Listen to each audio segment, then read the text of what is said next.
Arsenal nearly threw away a 2 points when they played Leicester City today.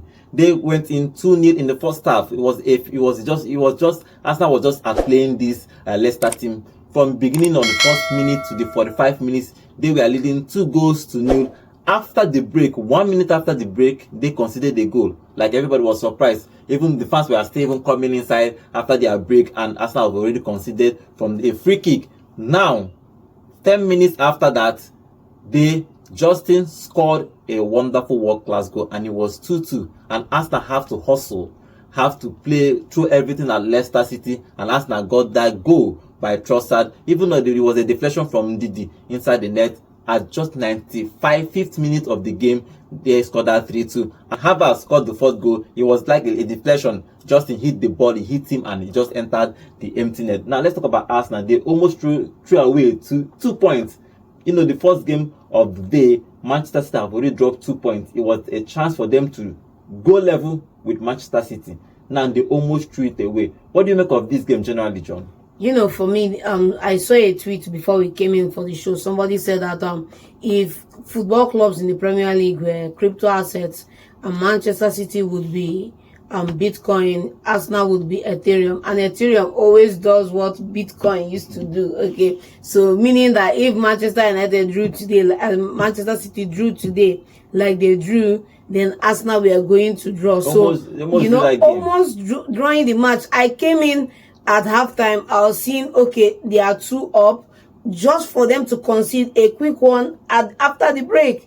And then, before you know what's happening, they've done it up 2-2. You know, when we had the show this morning, one of the things I said is that you are going to see goals for Leicester City. I was hoping Jamie Vardy would get on the score sheet, but he didn't get on the score sheet. He got a yellow card all the same. But kudos to Leicester City. They didn't go quietly into the night. They were there, they were present. And that man between the sticks, I give you respect. He's had a fantastic game.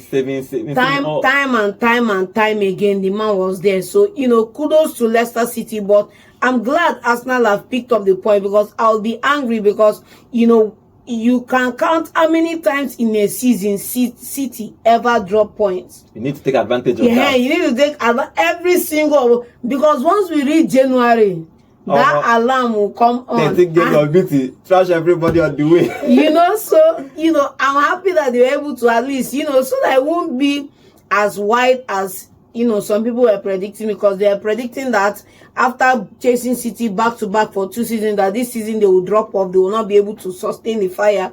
And Arteta has just fired his boys into another win. Kudos to them. Okay, after the last game, they defended. Everybody was saying, you can see what Arteta is doing with this team. When it's time for them to defend, they defend perfectly. When it's a time for them to attack, they want to suffocate Leicester City, even though they scored 2 goals. But almost from the first minute to the 90 minutes, they were attacking Leicester. What do you make of Arsenal, the way they adapt to teams? You know, something came out in the media a day after they played City, when they had to defend. Roy Keane was in the press. You know, Roy Keane is a former Manchester United captain. All these failed coaches. You know, failed coaches, him, Gary Neville, and a couple of them. Somebody will say, I'll be for it. I don't get it. I'm just calling it as it is, okay? So he came out to say Arsenal is a small team that plays with a small team mentality.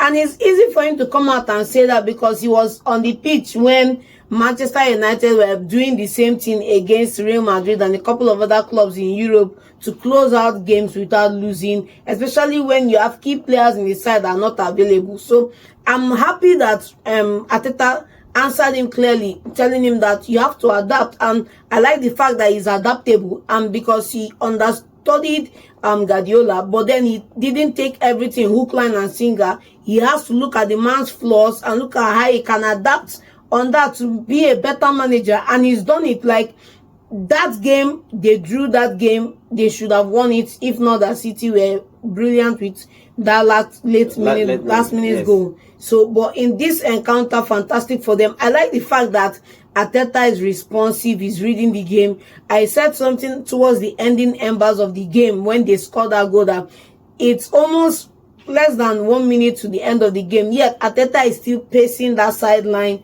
watching the players, looking, giving instructions, just reminding me of what Arsene Wenger would do on a normal day. So yes, kudos to Arteta and the side. They know how to defend. They know how to defend well. You look at that pairing between Saliba and Gabriel. Fantastic. I can call it the best pairing in Europe right now. Fantastic for them. I like to see the way they play and the way they defend, to compact, and they actually go out to ensure they get results. So kudos to them on that. Okay, let's talk about this particular player, Martinelli. Martinelli, for a very, very long time, he has not scored a goal. This game, he scored a goal and got an assist.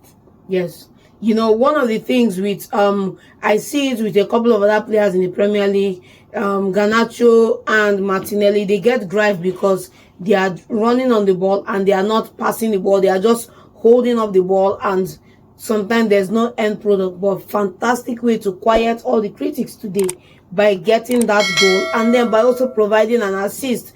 And not just any goal. If you look at the goal he scored the goal for the opener, and he came back and assisted the one that gave them the double lead. Yes. And then if you go back down, he was so active in the box and around that, you know, whenever you're looking to bring somebody on that will trouble the defenders, they bring Martinelli on in the flank there and is able to create something for the side. So Martinelli has turned a corner. You know, I think all the critics will back off him right now and let him flourish, because he deserves to flourish and shine. But kudos to Martinelli being able to finish. Like I keep saying, one goal, you never can tell how much one goal can change your mood, change your form, change your psyche, and help you push on. So kudos to Martinelli. The other players we need to give credit to is Caliafroli. Caliafroli actually played well from that left back. He moved the ball well. He was even inverting at some point in that game, and he defended well and he attacked well. I think Arteta has gotten a defender that can defend and also join the attack. Yeah, if you remember that game against City, he came in he inverted coming into the midfield, and then it was it Martinelli or who now that laid off the ball to him that he scored that screamer against Manchester City. We saw that movement again happen today down the flanks too. Martinelli just ahead of him, bringing him in, and him being able to pick the ball and lay off people. One other thing I see that maybe a lot of people don't see is he has somebody bearing down on him. He can shoulder that pressure and still get his ball away without, you know, a lot of players, when they are afraid of contacts, Calafiori actually enjoys contact because you can't shake him off the ball. So I don't know, whoever is behind Arsenal's recruitment team, that man needs a bottle of something cold. And then secondly, whoever is behind the set piece, Jova, that's what I want to talk about again. They need to give that every single game. Arsenal, I think that Arsenal, we cannot turn the corner kicks to penalty, because Arsenal had about 15 corner kicks, and I was wondering, Ababa never score. How can you have about, because they probably have maybe 4, 5, 6 corner kicks and they score one, and this game they have about 10, 12 and they didn't score. Then at the 94th minute, Trossard scored through a corner kick, and Trossard got 2 goals in this game. Okay, yes. Arsenal set piece magic. We look at, I will not call it a dark art. They have mastered this set piece that every team is now afraid. Once they are in the corner kick, the fans are jubilating, fans are shouting, now go be this. So even me, I'm shaking, now go be this. So they have perfected this particular style of play, and it's working out for them. One thing that's working for us now when we come to these set pieces, you don't know who they are giving the ball to. So as the set piece is about to come in, you have 3 or 4 players moving around the 18. You don't know who to hold. You are just running helter skelter till you see the ball go to the person who is meant to go to, and is in the net. So kudos to Arsenal for perfecting it. We've seen team in the Premier League. That's why when they make allegations of dark arts and all this stuff, they won't be the first and they won't be the last. We've seen Stoke use throwing as their shortcut for the season. We've seen other teams use the free kick, and now we're also seeing Arsenal employ this, and it's working for them. So they can continue using it. It's a good one because you don't know who to mark, and by the time you know who is going to, it's already too late. You know, so but then another thing that would help other clubs in countering this is when you have 2 players on both ends of the goalposts. Yeah, you're going to be shot, and man. then one goalkeeper in the middle. If you can suffer that, because when that ball came in from Trossard, there was nobody on that second near post, so he bounced off Ndidi, you know, and then as he was about entering, if there was somebody on that post, the person would have kicked it out, but you know. So if they adapt that, 3 men at the goalpost, 1 in the middle, the goalkeeper, and 2 defenders on each side, maybe they could stand a chance of limiting Arsenal taking this opportunity. 4th goal was scored by Havertz. The defender Justin was trying to clear the ball, and the ball hit Havertz and entered the empty net. That's how Arsenal scored 2 goals in the final 2 minutes of the match. Okay, I think Arteta is doing well with Arsenal. He's adapting his team. They defend well, even though they considered 2 useless goals, but you could see that they defend well and they attack well. He's building a balanced team, and he has injuries. Odegaard is still out, Moreno is still out, and have other couple of players.